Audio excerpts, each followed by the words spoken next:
Bom dia a todos. Good morning to all. We'll wait some seconds to let everyone get into the room. Thank you so much for coming.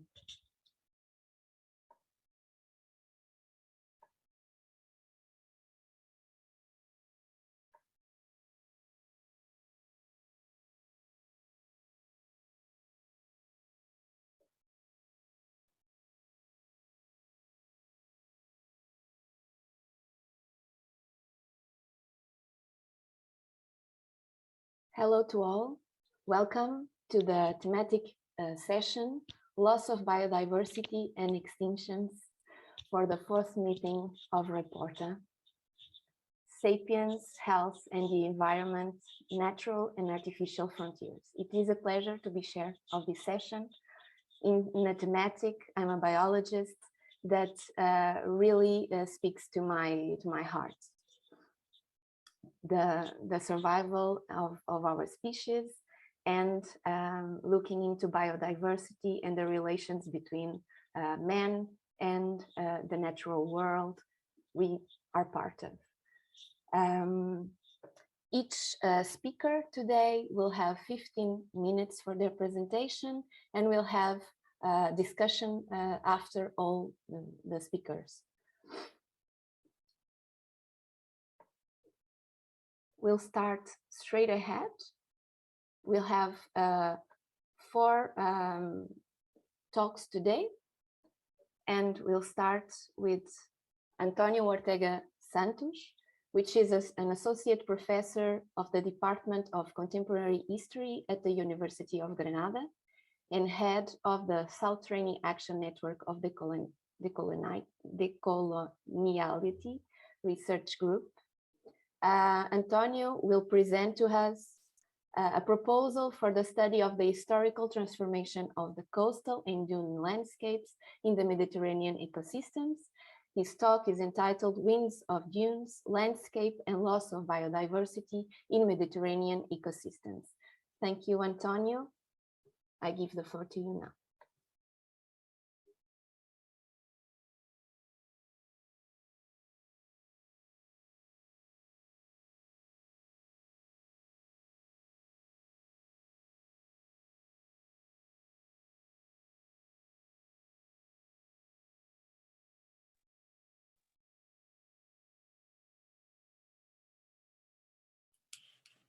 Thank you for your invitation. So I'm going to share the screen. How do you can see? Yes, okay. Please. Yes, okay. Please put in presentation mode, please. Yes, okay. So,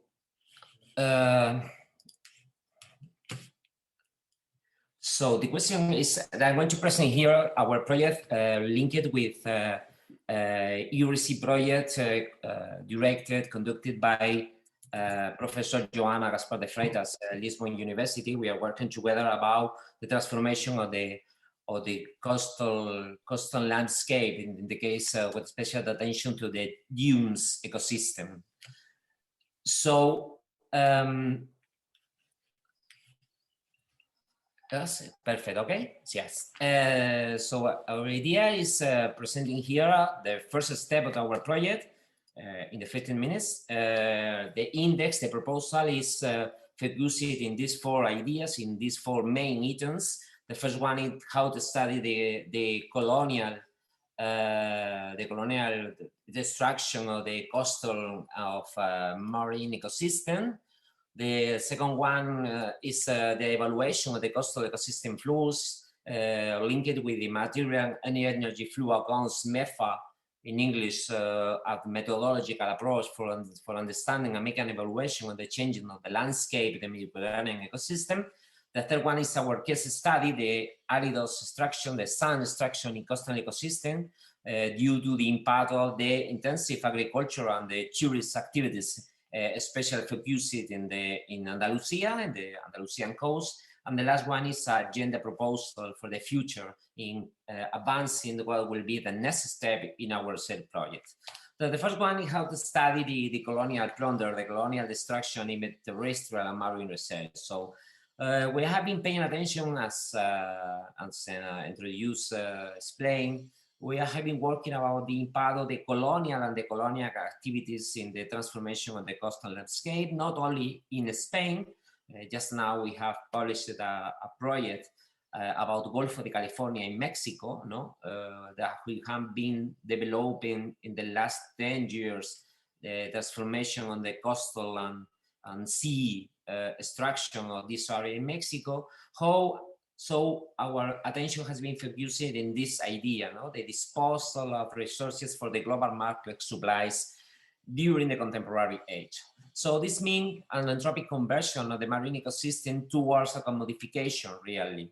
So just here today, we're going to pay attention for our time limits, really, to the coastal Mediterranean, but this is very usually another ecosystem, another terrestrial and coastal areas, the territorial gentrification, the capitalization of the nature, really during the last 2 centuries, the impact of the agricultural usage, what kind of agriculture really, and the impact of tourist activities in the transformation of the coastal landscape. That means really pay attention to the title of our session today. This means the disappearance of the local agriculture, the traditional agriculture, the biocultural heritage in these areas due to the result of this global capitalization of the nutrients. So the last one is very interesting. I only make a brief mention about this. The conservation uses. Sometimes we think that the conservation activities in national park, natural park, biodiversity, biosphere, maybe some of the tools for the protecting of ecosystem, in our opinion, maybe another tool, another way for the neoliberal protection of the nature. So it means we are protecting the ecosystem for what? For what is the reason for the protection of the ecosystem? Maybe another step of this neoliberal model of the protection of the nature. That means the ejection of the local communities. That means the disappear of the traditional activities in order to make hegemonic another way. So the second one is the evaluation of the coastal ecosystem flows in order to consider the environmental value, the environmental value of the traditional ecosystem, the perdurability of traditional seas, the traditional agriculture. But it's very difficult, this methodological approach, by the difficult measurability of this territory. It's very fluid, it's very permeable border. So we have different methodological problems in order to make a evaluation platform and evaluation approach to these land and sea territories, that these hybrid identities. So that our idea, we are working in this question now in this moment, is as we, in many projects before, they developed a methodological approach to quantification of the natural flows, while making the same in order to apply for coastal, dunes, and marine ecosystem. So in order to make to complete the time proposed, the third one is the case study. We invite you for visiting the Cabo de Gata Natural and National Park. It's in the south of Spain, Mediterranean coast of Andalusia, where, as you can see, the landscape is this area is protected by different models: natural park, national park, UNESCO protection too. But in the second mid of the 20th century, this area with this kind of protection, really in the last 20, 30 years, has been suffering a very high level of transformation on the landscapes that we're going to see now.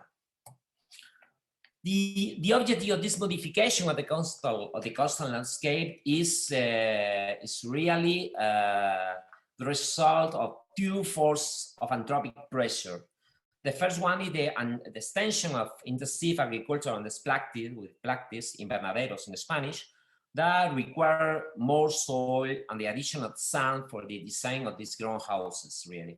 And the second one is the expansion, the increasing of the tourist model, all within the perimeter of the park, national park and natural park of Cabo de Gata in Meio. So we've seen the picture before. This is the beginning, not exactly the beginning, one of the first moment of the history. In the 60s of the 20th century, what you can see, the first engranados, the first agricultural expansion under plastic. That was the first moment in this case. Right? Okay, so I'm going to make a very few time to explain the timeline of the looting or the destruction of the dunes that mean the disappear of the traditional agriculture. The first one is from 1956 to 1965. This means the first moment of the dune sand extraction for agricultural use, with a very intense pressure during the Franco's dictatorship regime, because this process was controlled by the army, but was a very militarization of the process. The second step in 1965, 1973, the extraction means another scaling in the process with the machines, with a more intensive process, but this is the first moment with local and national regulatory process for the extraction of the sand. That means the disappearing of the coastal line. The last one is 1973, 1980s to the 80s with the creation of the maritime terrestrial zone with the national protection that doesn't mind in any case the paralyzation of the extraction of the sand of the dunes, the destruction of the dunes that continue for a long time without taking account this local maritime protection idea. The last one, step 4 is during the 80s with the sand business. So really we can see in this moment extractive companies are very market alternatives for the extraction of the sand, the extraction of the sand in the dunes for global market really, not only for the increasing of the agricultural area in this moment. And the last one, 90s until now really, there is another alternative deposit of sand and the closure of the coast, because this is the moment when the government decide to stop the process of extraction of the sand in this area. Some question about this is the first moment that we can see with images, with photographs, the imaging of this first moment of the process, the extraction of the sand in this area, in order to check into the agricultural area in expansion, but there is no tourists in this moment. So we can see that it's only for agricultural uses, the disappearing of the coastal line. The second one, what they say that the extraction with a process, with machines, with manual extraction to expand the agricultural land. The agriculture tourist extension is appearing in this moment. So for this reason, there is a limitation of the sand extraction closer in this area. But in this moment, this is this combining the agriculture and the tourist expansion model. The third moment is the aridos deposits and creation of this maritime terrestrial zone that we can see the coastal view regression with the Meio in the green in these maritime areas. This is the first moment with local environmental conflicts in this area. So the local communities are beginning the process to refuse this extraction of the coastal area, of the coastal sand. So we can see the position of the fishermen use, the environmental conflicts with a very high level. We're going to see picture later. The farmers' opposition, because the ductful sand quality by the granulometry. And this is the moment with the first regulation of the coastal protection with the law 7/1980s. So in this moment, the extraction of the sand, not only in the coastal area, maybe too in Rambla, no, in another part of this city with 546 extraction permits in this moment per year. So it's very high intense process of the extraction of the area. So on the last one, as you can see, a very famous image that you can see the picture, you can see in the slide. It says the imaging from the 60s to now. So we can see the expansion of the intensive agriculture that you can see here, no, with the plastic reality, really. No? So, and this is possible with the another imagine. This is possible because there has been a very intense process of extraction of the sand from the coastal area. So until the coastal law of 1988, that means the end of the sand extractivity with a very more intense process of protection. But really in this moment, there is another problem emerging in this area, that is the mass tourists that it appears and means another level of destruction of the coastal landscape. Very similar, this one is this picture is about the massive sand extraction in this area, very located by the environmental ministry in Spain, that we can see this picture. So the continuity of extractive sanction between farmers, fishermen, central, autonomous and local administration. This is the last moment, really, that you can see the picture of the ecological protest, ecological resistance to this intense process of extraction. But you can see the picture of the moment, the picture, imagine, no, the extraction of the sand in these Almeria beaches that were quantifying what is the impact of this process and what is the impact for the destruction, disappear of the local crops or the local agriculture, no, that disappear with the extension at this moment. Some information about this one that you can see during the 90s, imagine the 70s, 80s, the process of the authorization by the local government for the extraction of the sand, that you can see the 60s, 70s, disappear really at the 80s and being very marginal in this moment, because just now the process of the spraying the agriculture with plastic is enormous, so there's a very physical limited for expanding this model. There is no more land for this process, and just now the tension is between the agriculture and the tourist activities that mean another process of destruction of the landscapes. Just concluding in this moment, I think I'm going to be attending to the time. Yes, thank you. The agenda proposal for the future is this element. No, we are preparing a socio-metabolic chain evaluation this time in terrestrial coastal territories. This is very, very complex. We are using a long time. I'm going to explain this. So the first question is about the extractive flows on mature. We are quantifying the extraction aquifers, the movement of sand, the intramonetary flow due to tourist activity. And so this is the flow of the mature energy, the raw material extraction really in this area. So this is the first quantification. The second one, very linked to another project that are going to be presented here, the community fishing extraction flow. So we are making dialogues, making a participatory approach with fishermen association, local regional trade. We are evaluating también the food security changes in diet and consumption patterns. So it's very important in order to quantify the impact in the local area and the transformation on the local agriculture with this mode of extraction of raw material.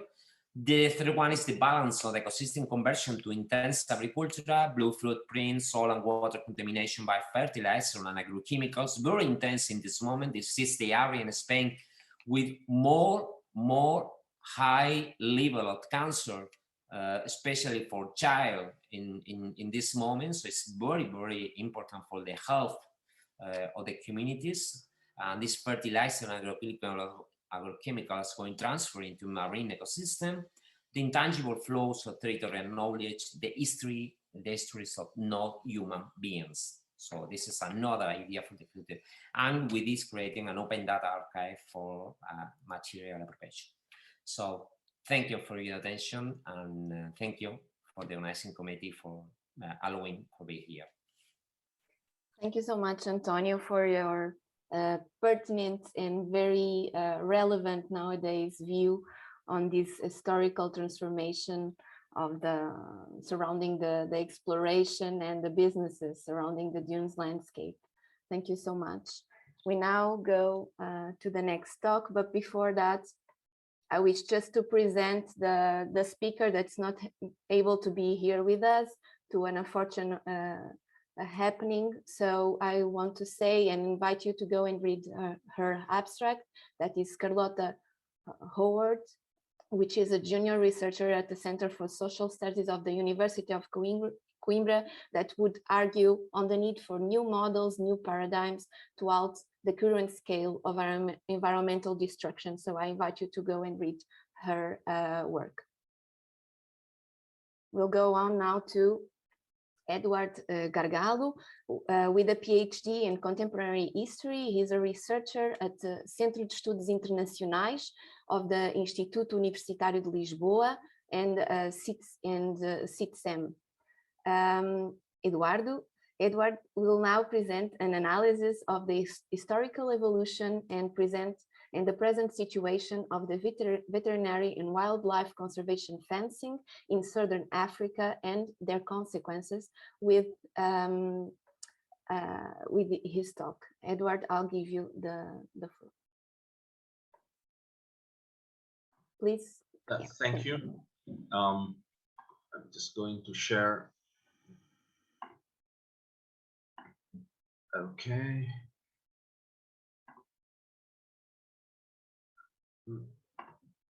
Okay.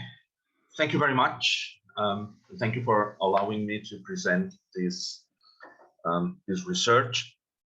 As I will be very briefly and quickly, I hope, talking about the evolution of fencing in Southern Africa and the evolution of ideas and policies regarding the separation and the coexistence of humans and their livestock, the domestic livestock, and wildlife.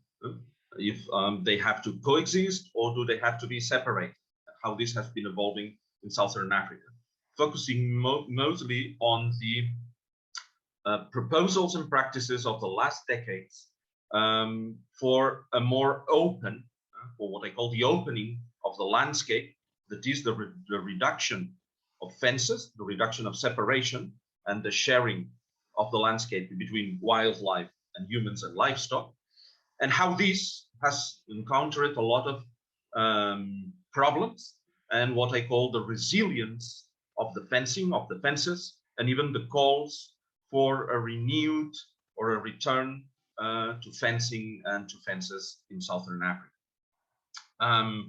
As I say, I will be talking about this region in Africa, but I will be focusing mainly on the cases of Namibia and Botswana, with very few mentions of, for instance, the Great Limpopo Transfrontier Conservation Area between Mozambique, South Africa, and Zimbabwe. But basically, it will be Namibia and Botswana.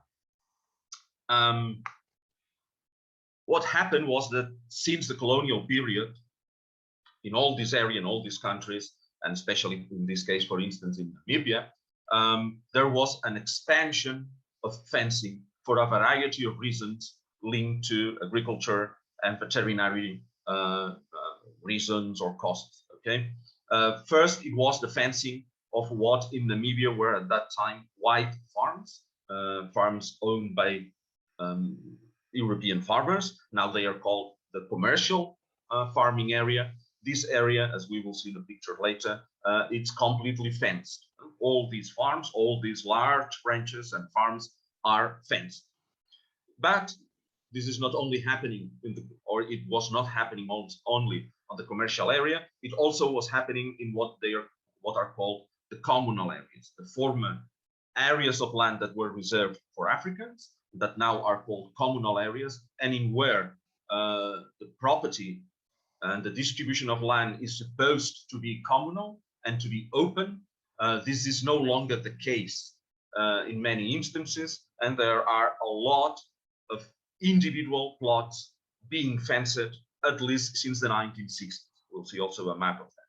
There are also government projects, like irrigation projects or small commercial farming projects in these communal areas that also are based on fencing of individual plots. And there is also illegal fencing. that is, people who are fencing pieces of land, either for ranching or for agriculture, illegally, that is, beyond the legal regulation of the state.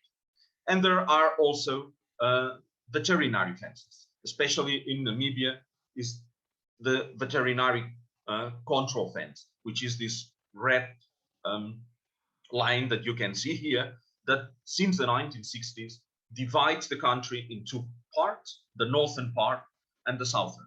The southern part is supposed to be disease-free, is supposed to, in terms of livestock diseases, and the northern part is where livestock diseases are not controlled or are endemic. So the country is physically divided. If you go there, you have to go through police controls to go from one part of the country to the other, because it is divided by this fence.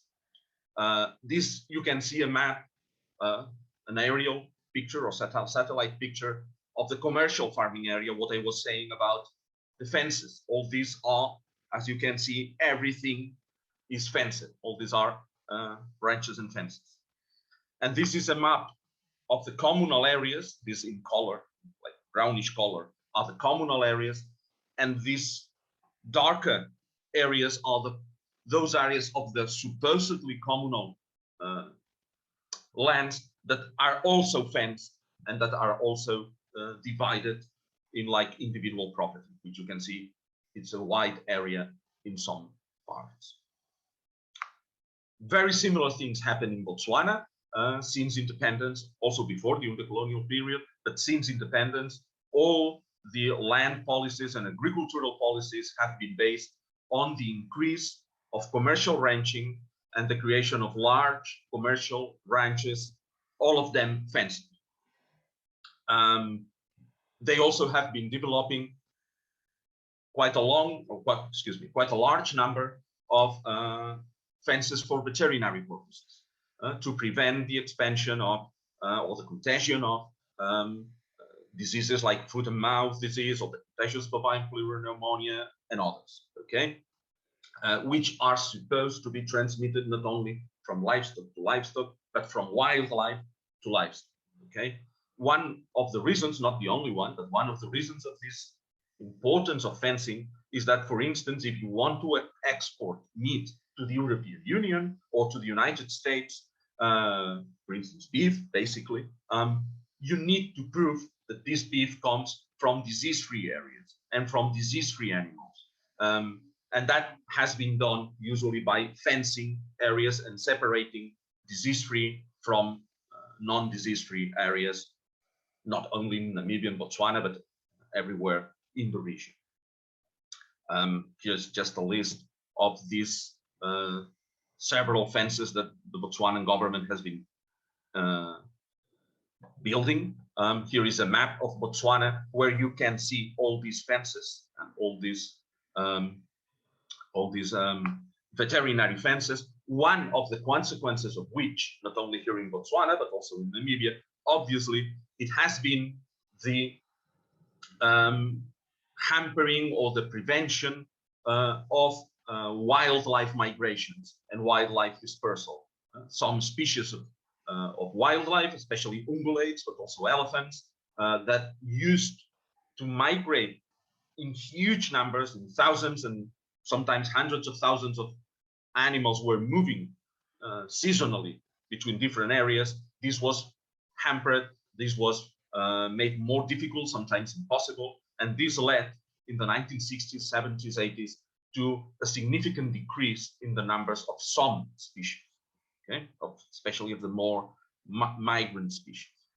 This was also complicated because of some fencing that was done not for agriculture or veterinary reasons, but for conservation reasons. There are several of the biggest and most important national parks in the area that are fenced, like the Etosha National Park in Namibia, we'll be seeing, the Central Kalahari Game Reserve in Botswana, the Kruger National Park in South Africa, which is also in the border between South Africa and Mozambique. All these parks were fenced during the 1950s, 60s, and 70s.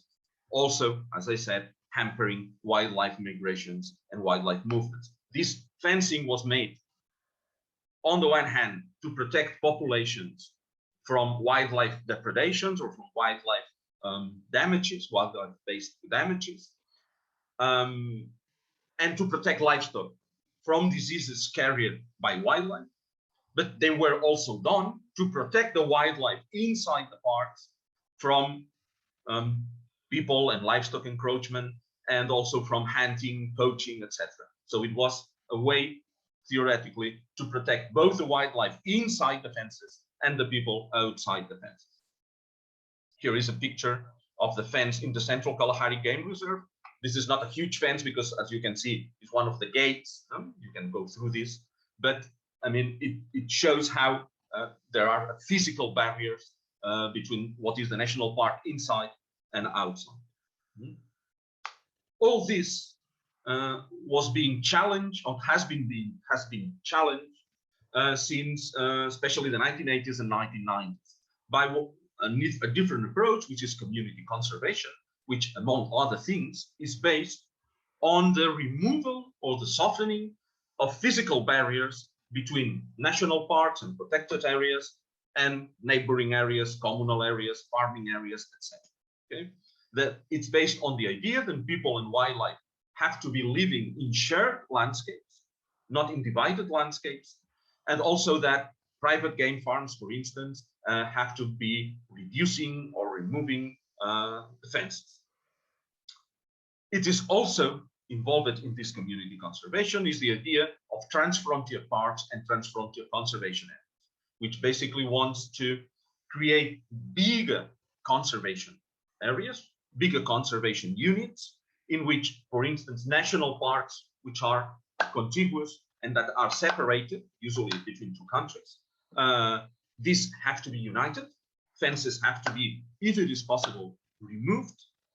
And then these protected areas have also to be integrated with wider conservation areas outside the national parks or the game reserves. And also the idea is that with this, local populations, human populations, communities will be more involved in the management and in the benefit sharing of these wider conservation areas. Okay? This was happening, as I said, since the 1990s and the 2000s. For instance, that fence I was telling you in the Kruger National Park, for instance, between the park and the commercial farms outside, some of these fences have been removed. Also, parts of the fence between South Africa and Mozambique, between Kruger National Park and Limpopo National Park, have been removed. There was the creation of the Kavango-Zambezi Transfrontier Conservation Area, a huge area you can see here, which is this one, which integrates commercial farms, communal areas, national parks, etc., in which fences are supposed to be reduced between several countries. But here you can see this Kavango-Zambezi area, and in red, the fences that are still there. So it's still an area which is in many areas fenced, as I said. Or for instance, this is, as I was explaining, the Great Limpopo Transfrontier Conservation Area, the Kruger National Park, the Limpopo National Park, and in lighter green, the communal and farming areas outside, which are supposed to be integrated. One of the examples of this community conservation, very quickly, I will just mention a few examples, is this Conservancies program in Namibia, which has been a pretty successful conservation experiment in the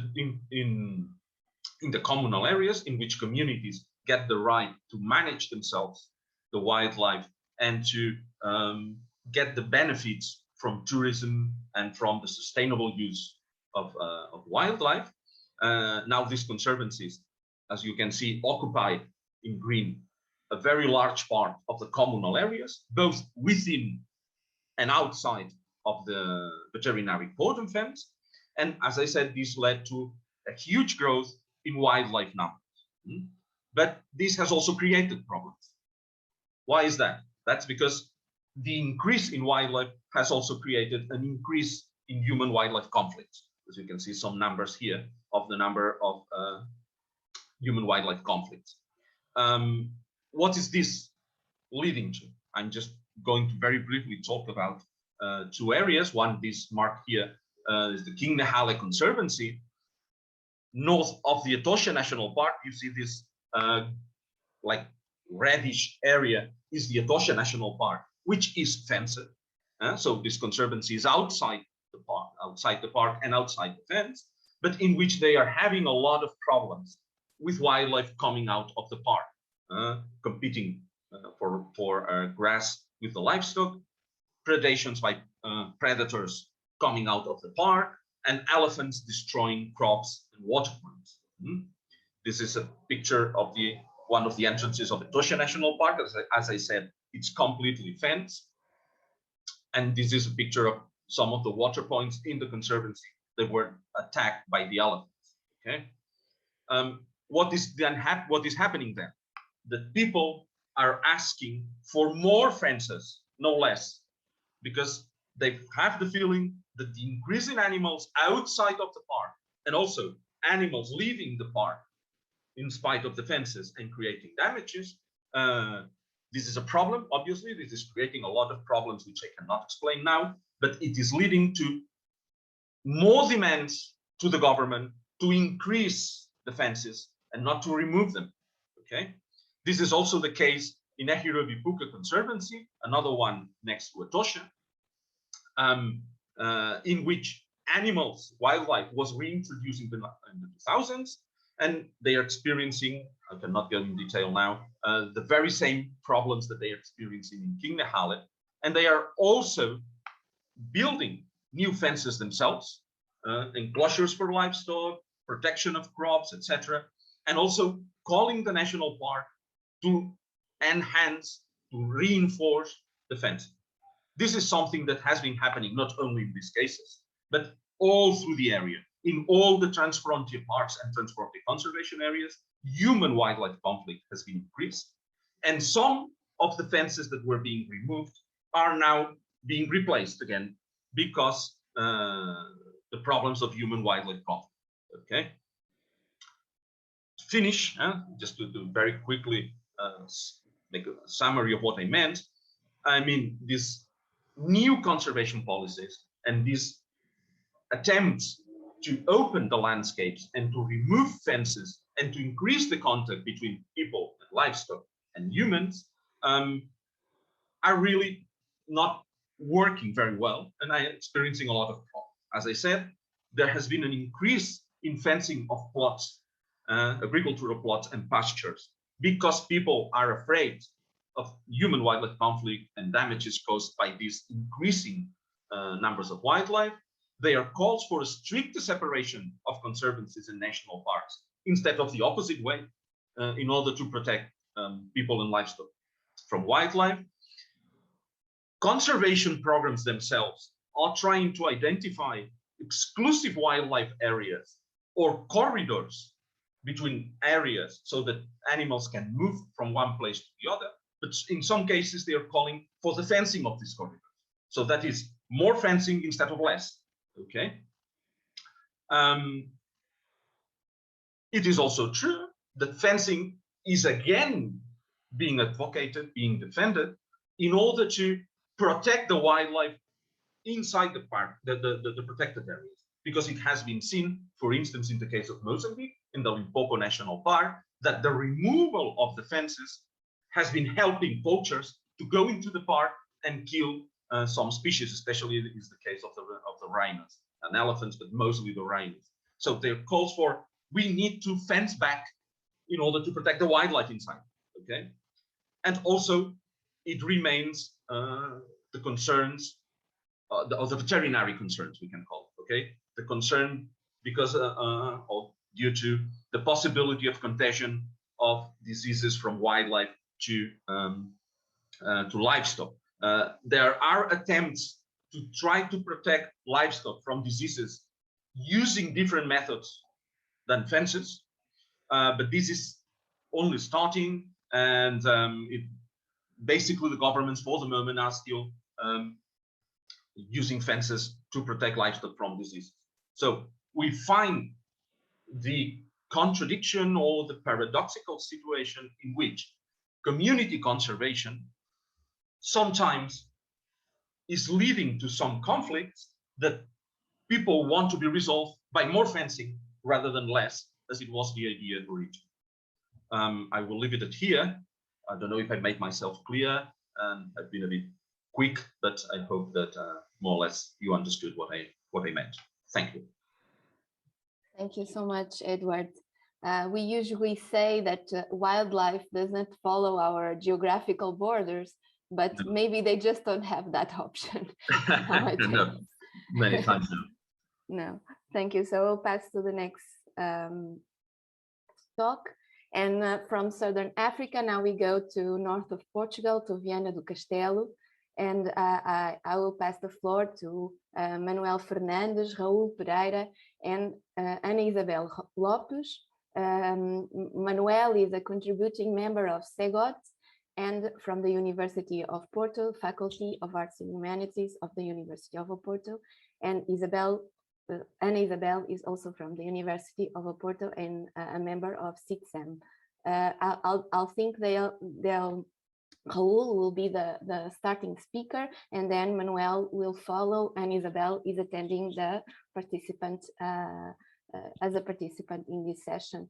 Manuel and their colleagues will now take us to Viana do Castelo for a critical evocation of the Festa da Mimosa, flower power for a critical evocation of the Festa da Mimosa in Viana do Castelo in the 1968 and 1989. Thank you so much. You have the floor. Thank you, dear Chairwoman Isabel Neves, dear colleagues and friends. It's a pleasure to be here in this Saturday morning. My name is Raul, and I'm sharing my presentation with my colleague Manuel, while Ana Isabel is in the audience, I think taking notes on how we behave. Hello, Isabel. So we are grateful for this opportunity to present our work, and we would like to congratulate the organizers of the fourth Reporter meeting. Reporter has been contributing to a fruitful exchange of research work and to the enforcement of collaborative work, which we are grateful for. This presentation is part of an ongoing research about plants and people under the environmental history perspective, and we'll focus, like Isabel said, in the north of Portugal, in the region around the town of Viana do Castelo, and a festival that was organized around the mimosa flower, Acacia dealbata link.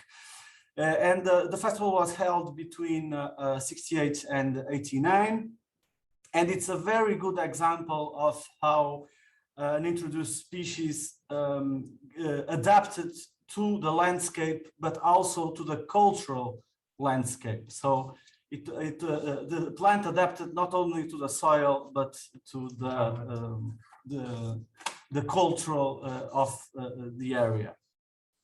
So to go a little back in time to this very important man during Salazar's dictatorship regime, António Ferri was a very cultured man connected to the first artistic movements, the modernist movements at the beginning of the century. And he got this idea that Portugal was not a country of revolutions anymore. It was a stable country, and it was important to foment tourism, and mostly tourism outside the summer season. So, but another important idea was to embellish the country, to give it a new facade to other European nations, to say that Portugal was now stable and a good place to visit. And one of the things he did was, and this connects directly to our work, was to use plants and gardening to this effect. To embellish the country, he promoted a lot of contests, for instance, the Blooming May in Porto, showcase windows in Lisbon, the National Exhibition of Floriculture, and probably the most important of all, or at least the most famous, the flowery train stations that became a model to a prototype to train stations in Portugal.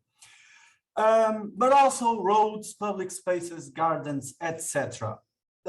This was an effort that didn't start with Ferro. It started already in the First Republic, but after the military coup of 26, the government made an effort to promote this image of Portugal outside its borders. And one of the things they did was to go to the Iberian American exhibition in Seville in 29. And it's telling that a girl from Viana do Castelo is on this poster. I'll tell more about that later. But also they promote the Trains of Portugal, the state-owned company of trains, started to promote these excursions to see for instance, the blossom of almond trees in the south of the country. That expanded during the next decades to the north. Now talking about the region of Viana do Castelo. Viana do Castelo during the 19th century and specifically the area around Porto into the north, which we call the Entre Douro e Minho, between the rivers Minho and Douro, became this on the long process of searching for a national identity in the 19th centuries that every nation in Europe was doing it. This region became like the prototype of the origin of Portugal, of its traditions, and by the 40s, this was well established in the region. And if you see here some examples, the plants, the fact that it's the greenish, the lush green part of Portugal, the fact that landscape is so important to the local people, it's also reflected on their culture, on our culture and Ana Isabel culture. We are naturals from Viana do Castelo, so we can say that. So you can see even plants are a symbol that went into the objects. So when the idea of doing this festival came into existence was around the 40s. This was the first initiative by the local municipality. You see here the mountain on top of the town of Viana do Castelo, with a view over the sea and the river, but also this introduced species, the Acacia de Albata, was, like they said, gilding the mountain, put it like a golden mountain. It was very beautiful. So they promoted this festival in February. That is outside the seasonal, the season of the summer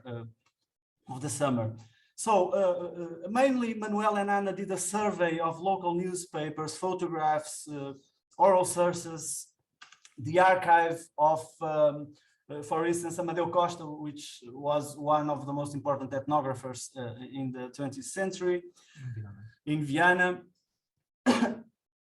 And we collected many testimonies of the origins of this festival. By the end of the 70s, a festival that started during a weekend became a festival almost for an entire month, with cycles of movies, with parades, with programs in several areas. The shopkeepers were embellishing the town in their shops, putting the mimosa flowers everywhere around the city. There was gastronomic festival, folklore music, etc. So this became a very important festival in the city. Now Manuel will talk about how it evolved.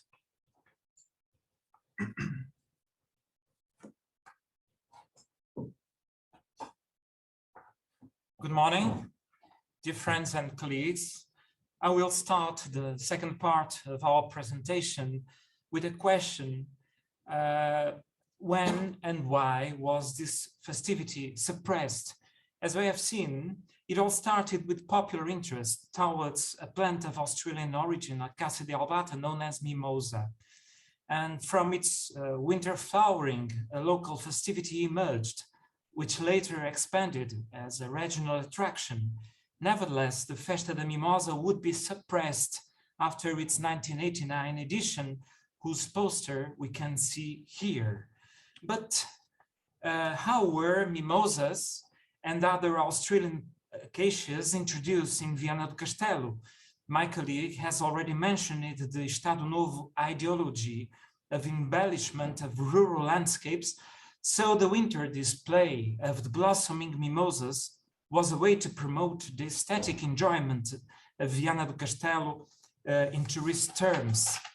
However, the local spread of mimosa was also encouraged since the 1940s by afforestation policies having a positive discourse on the usefulness of these plants as a source of firewood, timber, and tannins for the tanning industry. The afforestation project of Santa Luzia Mountain, implemented from 1942 that we can see here, included, of course, Australian acacias to be sown in generous amounts. But has this festivity played any role in the spread of the mimosa plant itself? Well, when analyzing Festa da Mimosa programs, we find they were focused on regional gastronomy and folklore, sports and cultural events, as it has already been said. The flower appears as an ornamental motif in bouquets and other arrangements, but with no visible effect on the spread of the plant itself.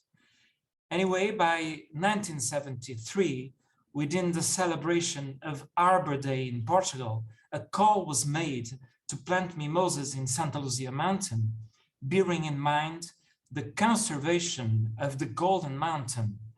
However, this seems to have been a single initiative, having limited impact in the spread of the plant. So how was this festivity suppressed? During the 1970s and 1980s, mimosas and other Australian acacias shifted from wonder plants to invasive plants. They began to be considered a threat to natural ecosystems, so they should not be praised, but instead eradicated. Thus, the floral emblem of the festivity turned into a problem, outlining a collision route with the scientific and environmentalist discourse. This radical change is well expressed in this article that we can see here, published on the review of the Centro de Estudos Regionais in 1989, proposing alternatives to the mimosa festivity. But also, in Peneda Gerês National Park, mimosas were expanding as a consequence of forest fires during the 1980s, and their infestation was being fought by various methods, either mechanical and chemical. So pressure has been exerted by the national park to end the festivity, helped by environmental NGOs that were emerging at that time, intending to recover the native vegetation of Portuguese landscapes. Anyway, the final decision of the Tourism Region Council was to suppress the festivity. Well, unlike the flowers of 1968 demonstrations held in Washington, D.C. against war in Vietnam, mimosa flowers did not become a symbol of counterculture in Portugal. Its power probably resides in being a symbol of local identity and a reason for promoting a tourist festivity. The suppression of Festa da Mimosa shows that the discourse on Australian acacias has gone from one pole to another in just 2 decades, leaving a sense of perplexity in the local community and a void in winter tourist programs.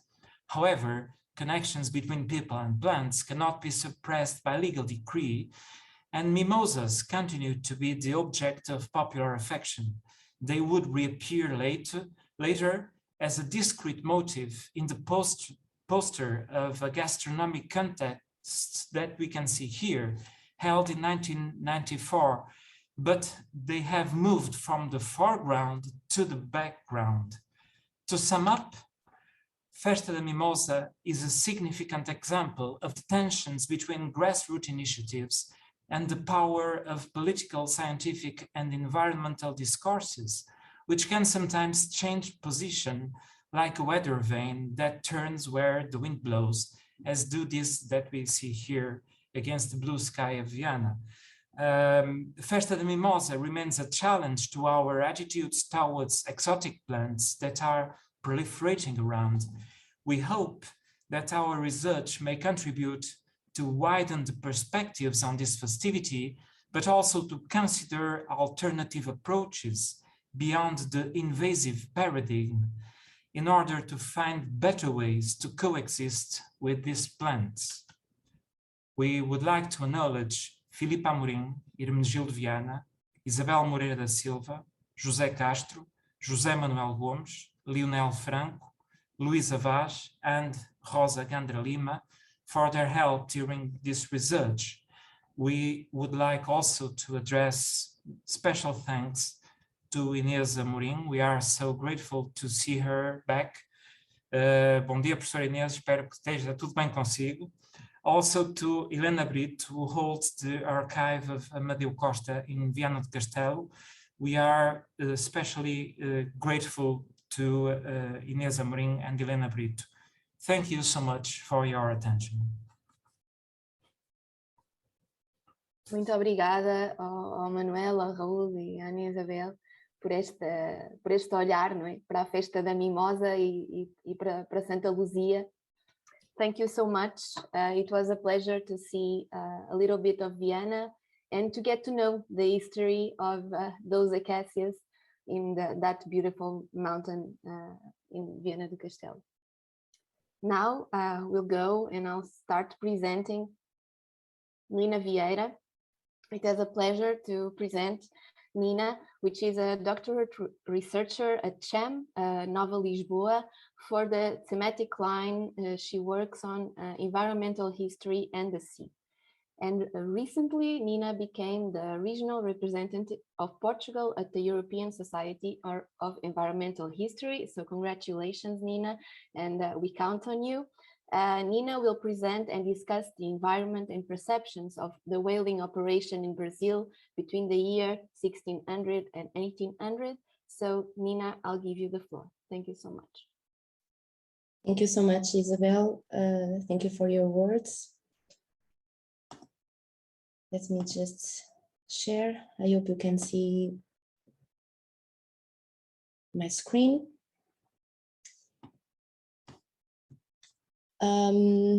So, bom dia a todos. Good morning, everybody. I would like to start by thanking the scientific and organizing committees for the opportunity of being here today and congratulate you for the success of this meeting. I am Nina Vieira. I'm an environmental historian at CHEM, Center for the Humanities, of University Nova of Lisbon, where I coordinate the research thematic line Environmental History and the Sea, and where I am also a team member of the UNESCO Share, the Ocean's Cultural Heritage, and team member in several research projects and networks with some of the colleagues that are at this meeting, Cristina Brito, Isabel Almeida, and Jaime Silva. The subject I'm bringing here today concerns the dirty, heavy environment of whaling in early modern Brazil. This is somehow a new topic for me that arose from my larger work about the hunting of whales in South Atlantic and some discussions with my colleagues, mainly with Ana Catarina Garcia, about perceptions of coastal dirtiness. So bear with me in this first approach to this subject. Just to give you a brief overview in the time and space, there was an organized operation of whaling with commercial purposes in Brazil that was set in the first years of the 17th century. This operation is somehow unique since it was, as far as we know today, the only whaling operation with Iberian origin in the South Atlantic. The recognition of the abundance of whales in Brazilian coastal waters and the prospect of hunting and processing them for profit were on the agenda of the Iberian and the Portuguese crown and its officials in America. Whaling stations, in Portuguese called armações, were built along the Brazilian coast in 4 of its main captaincies, as you can see in this map: Bahia, Rio de Janeiro, São Paulo, and Santa Catarina, in a period of about 2 centuries, from 1614 to 1801.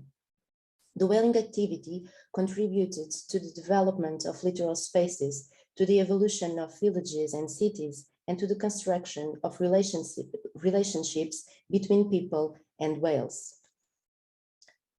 In fact, the exploitation of whales was included in the strategies of domination and colonization of people, land, and natural resources, which also highlights the role of animals in historical processes. Whales are unique animals indeed. They truly seem, as the poet wrote, a stupendous birth of the waves. A whale is a massive animal, and if it is impressive when alive, defying gravity with its dozen of tons, it is also monstrous when dead. I'm referring here to marine mammals, which weigh between 40 and 90 tons and can reach a length of 17 meters. And they were useful because after being killed and dismembered, the blubber was burnt and transformed into oil that served as lightning fuel, and their baleen, the series of fringed plates they have in their mouths to feed, was a highly priced raw material used to produce several items and objects of the European daily life. On whaling narratives, usually the heroic figure of the harpooners who stroke and kill the animal is exalted. There is no question that they deserve all the words of storytelling, literature, and songs, and as a fundamental part of the whaling culture and heritage. But in this story I'm sharing today, I would like to highlight the role of those men who maneuvered the dead whale. In the chapter 96 of Moby Dick, dedicated to the try works, Melville wrote, and I will read in Portuguese: Como abrasador mártir pletórico ou como misantropo autoconsumindo-se, uma vez aceso, a baleia fornece o seu próprio combustível e é queimada pelo seu próprio corpo. Ah, se ela pudesse consumir também o seu próprio fumo, pois é uma coisa horrível de respirar. O seu odor bárbaro, indescritível, pode ser comparado àquele que flutua em torno de uma pira funerária hindu. Tem o odor da asa esquerda do anjo exterminador no dia do juízo final. É um argumento a favor da existência do poço do inferno. In the early modern Brazilian operation, those who performed this work on land were enslaved people. In the painting Pesca da Baleia na Baía de Guanabara of the artist Leandro Joaquim, we can see a large whaling station in Rio de Janeiro. I'm showing just a part of it, focusing on the work on land. If you take a closer look, you may notice that white men are at sea and black men on land. This does not illustrate accurately the entire operation, since black people could have also participated in the tasks at sea, and we eventually become one of the harpooners. But together with the written documentary sources, as the inventories of the whaling station, we now know that hundreds of African slaves were sold within the whaling contract. Those were the people who carried the tasks of cutting and dismantling the animals, carrying the large pieces of grease to the boilers and transformed it to oil. Part of their diet was whale meat because it was a cheap product with no commercial value. Work carried out on land included cutting the whales, the removal of fat and meat, the treatment of baleen, the melting of fat, the transport of oil, as well as clearing the land around the factory, the cutting and transport of firewood, the maintenance of the fire in the boilers, and the cleaning and maintenance of the tools. A lot of people died in the consequence of serious injuries and skin burns. In his travel account to Brazil in 1655, Francisco de Brito Freire wrote, and I will read again in Portuguese, fregem-no ao tocinho e derrete-se nas caldeiras que ardem todo o dia, em uma noite, todo dia e noite, em uma casa muito parecida à representação do inferno, pelo fumo, fogo, mau cheiro e negros nus que, manchadas as carnes com um lavor sem ordem de certo barro para despegarem a grossura, em benefício daquele trabalho, cruzando a todas as partes com ganchos de ferro e instrumentos diferentes, fazem própria figura de ministros de Satanás ou de almas danadas. This was inside the whaling station. On the beach, outside the buildings, tens of whales' corpses were left to rot. Whale bones, like vertebrae and ribs, were used to build seats or to make fences. At some point, whale meat, organs, and bones were used as organic supply for nitrate production, but the most part of whales' bodies was left on the shore in putrefaction. Several travelers and scholars reported this scenario and pointed out an unbearable stench, an extraordinary stink, and the bloody water and the air being polluted. Their work suggests a heavy and dirty environment that would affect the senses and the use of the littoral.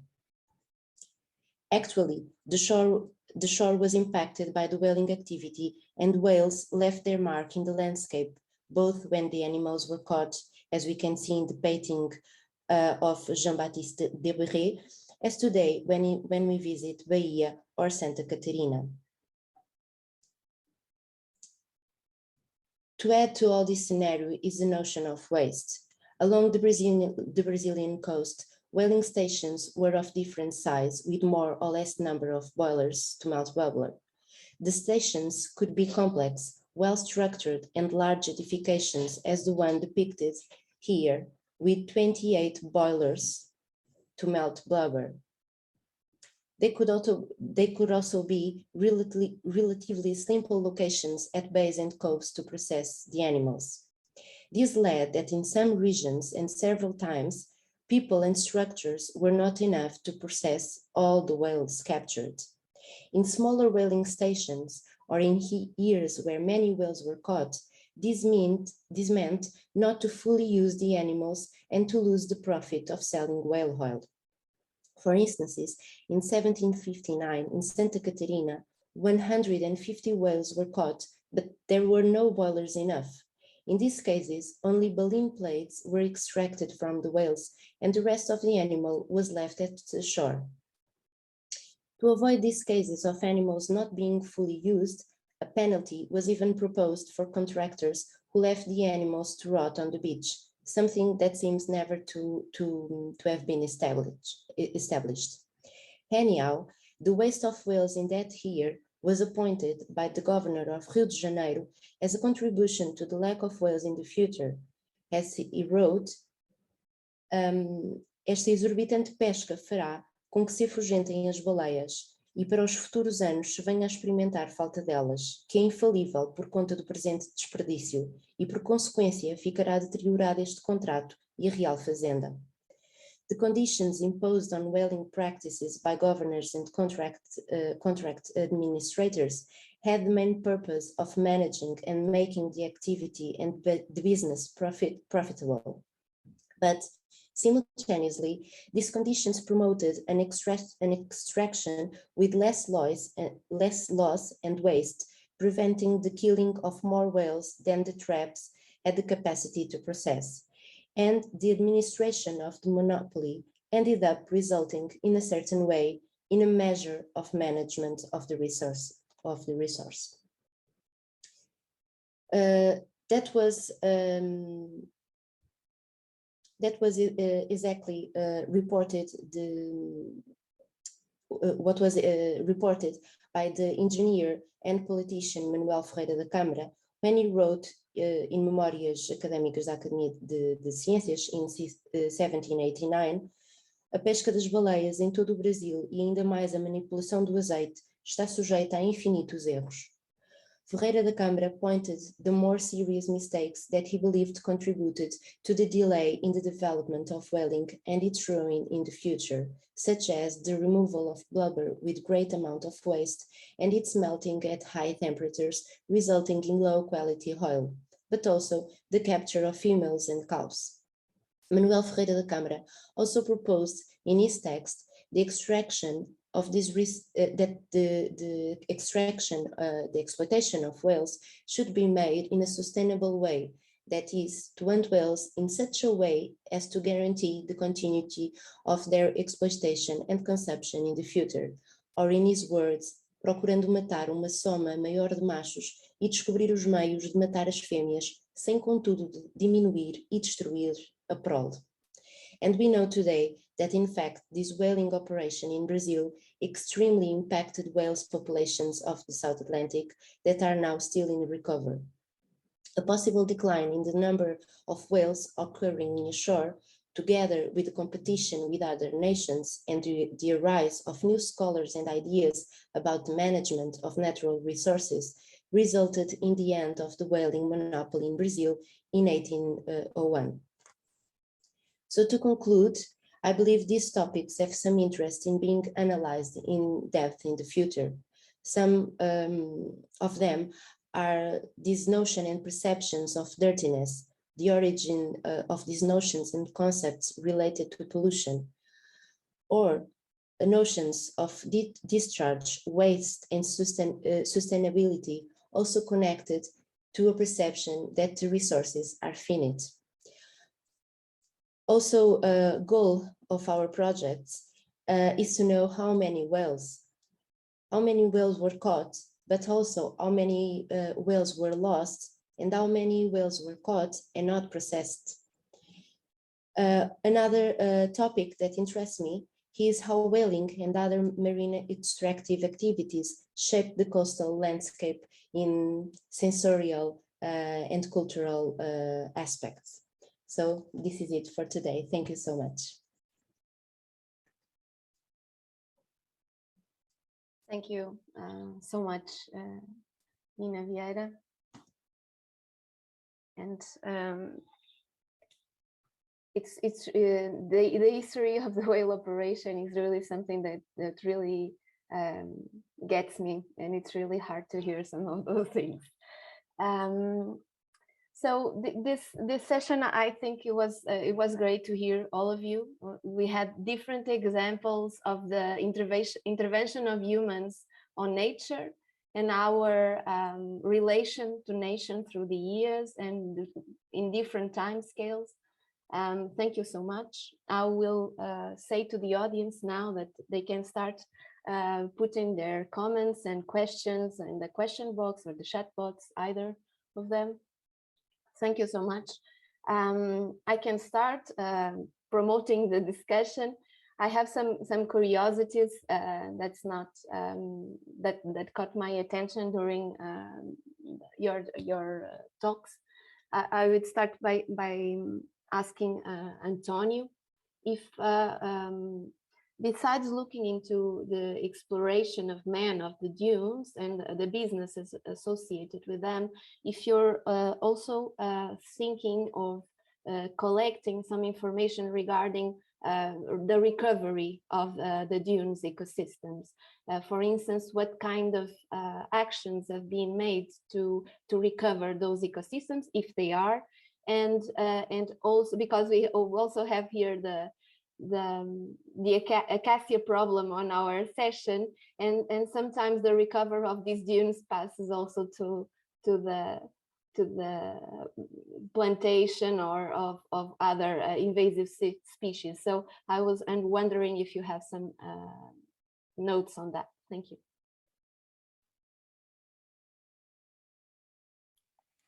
No, thank you, Isabel. So for begin the discussion about all the interesting proposal from this panel.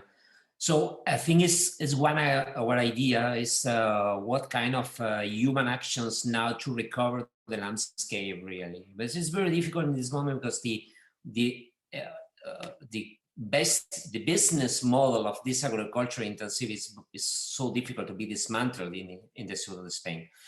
So I'm not going to take I will not to explain everything in this panel, no? But another part of the project is we are working in Andalusia and in other parts of the world, increasing the agroecology practice in this ecosystem. So this really thinking about the impact of the human destroying action in the coastal landscape, we must propose what kind of actions to recover. So one of these is thinking about recover local traditional agricultural practice in this area.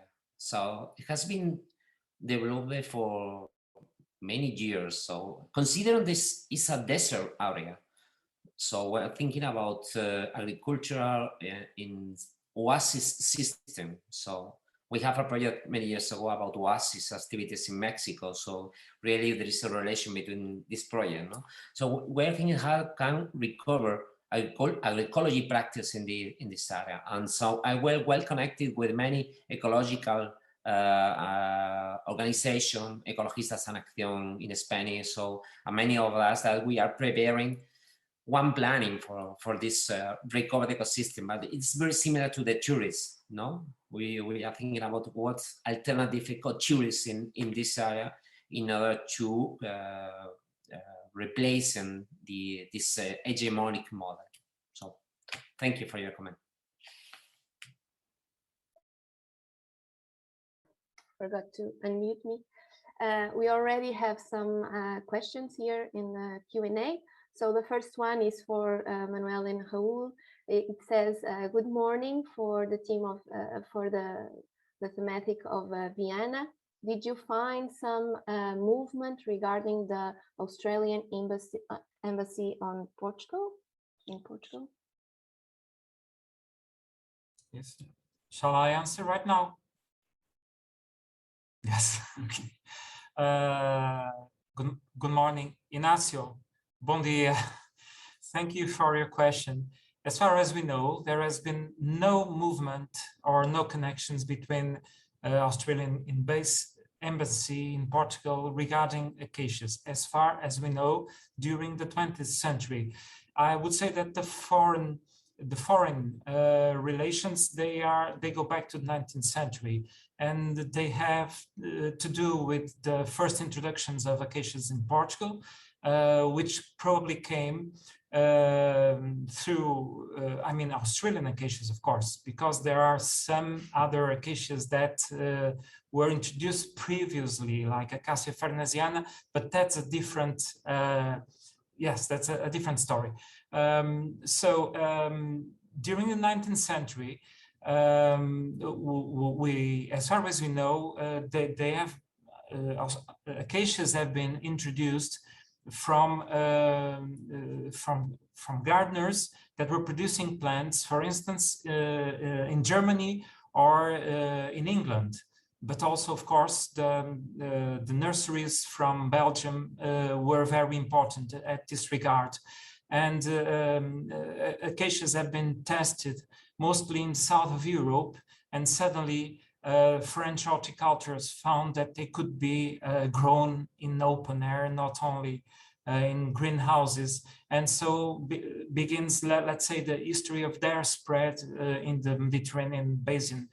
Once again, Australian acacias. So in recent dates, and regarding the Festa da Mimosa in Viana do Castelo, we are not aware of any relation with the Australian embassy.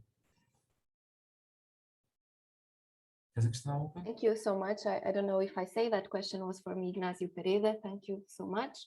And now we have a question from Cristina Brito that congratulates all of you, the great panel. And then she has a question probably to António and to Nina, which says, how do biophysical landscapes are turned into cultural landscapes? The seascapes are mostly human because of impacts or include all animal species in more than human reality. I probably pass the word to Nina. I thank you, Isabel. Thank you, Christina, for your question. Well, that's a tricky question. You know how hard it is to study, but how challenging it is to study and to try to include cultural and natural issues in historical processes. I believe that yes, people and the non-human world are part of that construction of CES-UC. And by the way, I have just here this new paper, Coastal Studies and Society, the tipping point of our colleagues Joana Gaspar de Freitas, Robert James and Isaac Land, and the inauguration of this new journal about these topics. And I think this will help us a lot to have a space where we can write and discuss these ideas. António, if you want.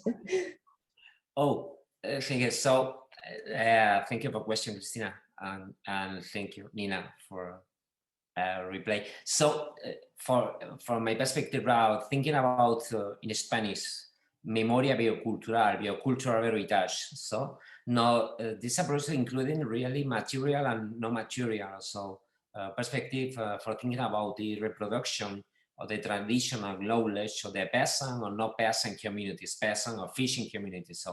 So the question is how to make a measurement. How can we evaluate this no material? No, how can we include this ideological, religious identities question in our measurement? So thinking about the future, as Nina talking about topics to explore in the future. So the question is, for example, in our case, from metabolic approaches, material energy flow accounts, now we are incorporating no physical elements.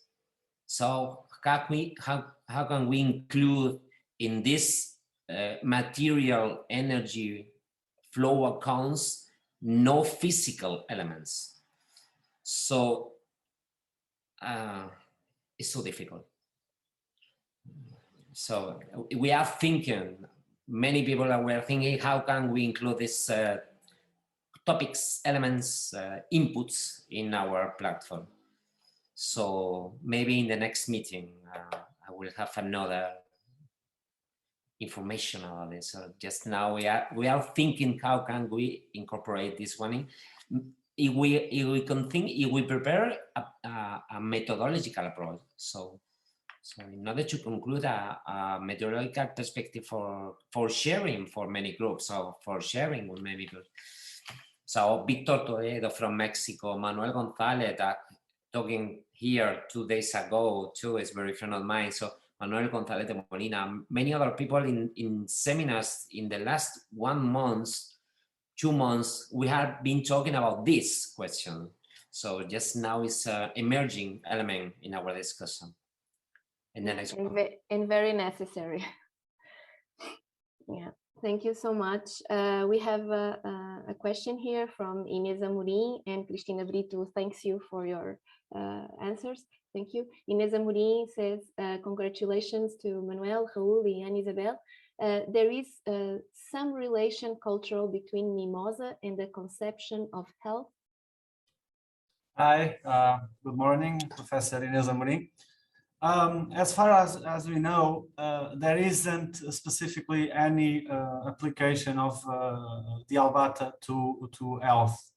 Maybe this has to do with being a kind of new species, so no time to adapt or to search for an answer in this plant in regards to personal health care. Although we know that sometimes the plant has been used to perfumery, like several other acacias. For instance, this is a sample of absolute cassis from Egypt that we collected when we went there for field work regarding Acacia farnesiana and Acacia nilotica. And also we know that we can eat the flowers, for instance, by frying the flowers of the albata, or doing with sugar. With sugar, yes, frying with sugar, like panned, or also the Robinia pseudoacacia was used, which is a related species, was used on a soufflé à la française. So there's although some species are very old, for instance, the nilotica is an endemic species of the Mediterranean basin. The new species, I think they didn't have the time to form a cultural research that allows for the application on health or any other. Unlike eucalyptus. Unlike eucalyptus, but eucalyptus is you know, the fragrance of the eucalyptus is very, it was almost like empirical, a balm, an empirical approach. Oh, this smells okay, so it's good for the lungs. But it's a different kind of. Thank you so much. So I'll be very start thinking of myself now. I have some questions for Eduard. So Eduard, my research for my PhD was on the biodiversity of Mozambique. So as I know that you work there on transfrontier parks, and this for Mozambique, I looked into it as a great thing to bring back all the wildlife that was exterminated during the conflicts and the war period. So I thought that, yeah, that maybe this could be a good way for the wildlife to return and return to their natural migrations to the country. With all your talk and your exposure of the subject, I got really concerned. So now I wonder if you know if there is a recovery of those populations in Mozambique without reintroductions, that is, and if you could give us some hope in the implementation of these transfrontiers, if this is the way to go, if this is possible to implement, if this is a way that will be able to have the communities safe, the communities comfortable, the communities that already suffered a lot, to be okay with this implementation. And if you can give us some good examples of practice in the terrain. Thank you so much. Thanks for the question. It's not easy to answer quickly. First, I have not been in Mozambique itself in the last years. Last time I was there, it was in 2011. I've been working more on Namibia and Botswana, etc. But however, it is true what you were saying, that there was an effort to try to recover the protected areas and the wildlife inside after the war, etc. There has been especially efforts in the Gorongosa National Park in central Mozambique, which were more or less successful in terms of recovering numbers of people of wildlife. The question is that it is difficult on the one hand, because in many of those protected areas, not only wildlife was killed, but also population established, settled themselves inside the protected areas. Now, the recovery programs usually include the removal or the displacement of these populations. And this is obviously complicated issue, and that it creates a lot of conflict locally and internationally, etc. In the case of the Great Limpopo, the Kruger-Limpopo area, there are several problems involved. Besides this question of the population living inside, there is the question of the poaching of rhino, because the removal of fences in the Kruger National Park increased the poaching in both Kruger and Limpopo, especially of rhino. This has become a very how would I say, controversial issue, which has been responded by, as I said, the return of some fences and also the militarization of the protection of animals there, trying to fight these gangs of poachers, which are also heavily armed, etc.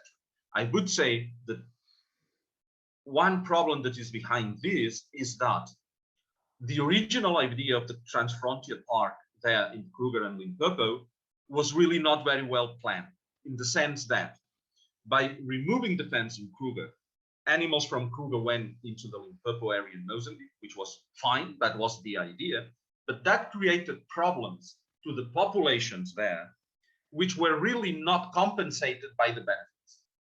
Because, for instance, the agreement on the sharing of the how would I say, the entry fees that tourists pay, most of the people go through Kruger, through South Africa. So the money was staying in South Africa.